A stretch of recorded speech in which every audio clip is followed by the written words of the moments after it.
பீர்பால் கதைகள் பகுதி 16 திருடனின் அடையாளம்.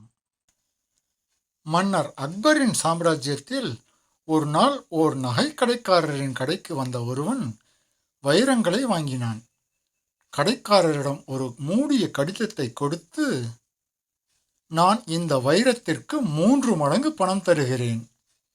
இந்த கடிதம் எனக்கு முக்கியமானது. இன்னும் 3 மணி நேரத்தில் பணத்தை கொடுத்துவிட்டு கடிதத்தை வாங்கிக் கொள்கிறேன். ஒருவேளை நான் பணம் தராவிட்டால் நீ இந்த கடிதத்தை மன்னரிடம் தந்து முறையிடலாம் என்று சொல்லிவிட்டு வைரங்களை எடுத்துச் சென்றான். 4 மணி நேரம் ஆகியும் அவன் திரும்பி வரவே இல்லை. அவன் கொடுத்த கடிதத்தை பிரித்து படித்தார் கடைக்காரர். அதில் இப்படி எழுதப்பட்டிருந்தது: நான் மிகப்பெரிய திருடன். நீ என்னை அடையாளம் கண்டுபிடிக்க முடியாது. நகைக்கடைக்காரர் ஏமாற்றமடைந்து நோய்வாய்ப்பட்டு கண் பார்வை இழந்தார். அவரது மனைவி அரசவையில் முறையிட்டாள். பீர்பால் நகரின் 5 பெரிய திருடர்களை கைது செய்து வரவழைத்தார். நீங்கள் ஒவ்வொருவரும் எனது கேள்விகளுக்கு பதிலளிக்க வேண்டும். நான் கேட்கும் கேள்விகளுக்கு பதிலளிக்கும் விதத்தில் திருடனை நான் கண்டுபிடிப்பேன். 5 பேரும் பீர்பாலின் முன் வந்தனர். பீர்பால் ஒரு துணியால் மூடிய ஒரு பெட்டியை காட்டினார்.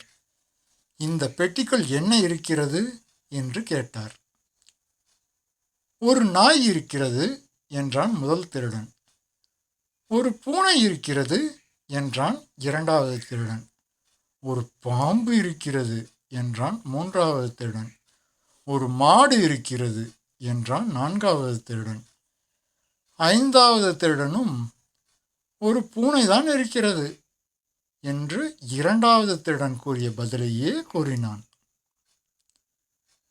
பீர்பால் சிரித்துவிட்டு 5 பேரையும் மன்னரின் முன் நிறுத்தினார். மன்னர் குழப்பமடைந்தார். திருடனை கண்டுபிடித்து விட்டாயா பீர்பால் என்று கேட்டார். பீர்பால் சிரித்தபடி, மன்னா, இந்த 5வது திருடன்தான் என்று கூறினார். அனைவரும் ஆச்சரியப்பட்டனர். 5வது திருடன் அதிர்ச்சியில் உறைந்து நின்றான். அவன் குற்றவாளி என்று எப்படி கண்டுபிடித்தாய் என்று மன்னர் கேட்டார். மன்னா, இந்த 5 பேரும் நான் கேட்ட கேள்விக்கு பதில் சொன்னார்கள். ஆனால் 5வது திருடன் மட்டும் ஏற்கனவே ஒருவன் சொன்ன பதிலையே தானும் திருப்பி சொன்னான். மேலும் அவன் பதிலை சொல்லும்போது அவனுடைய உள்ளே மறைந்திருந்த திருட்டு சுபாவம் அவன் முகத்தில் தெரிந்துவிட்டது. மேலும் அவன் என்னிடமிருந்து தப்பிக்க பல முயற்சிகள் செய்தான். எனவேதான் அவனும் ஏதோ ஒரு விலங்கின் பெயரை சொல்லாமல் ஒரு பூனை இருக்கிறது என்று ஏற்கனவே சொன்ன பதிலையே சொன்னான். திருடன் தன் குற்றத்தை ஒப்புக்கொண்டான். நீதி: குற்றவாளிகள் எல்லா நேரங்களிலும் புத்திசாலியாக இருக்க முடியாது. சப்ஸ்கிரைப் பண்ணுங்க, லைக் பண்ணுங்க, கமெண்ட் பண்ணுங்க. தேங்க்யூ.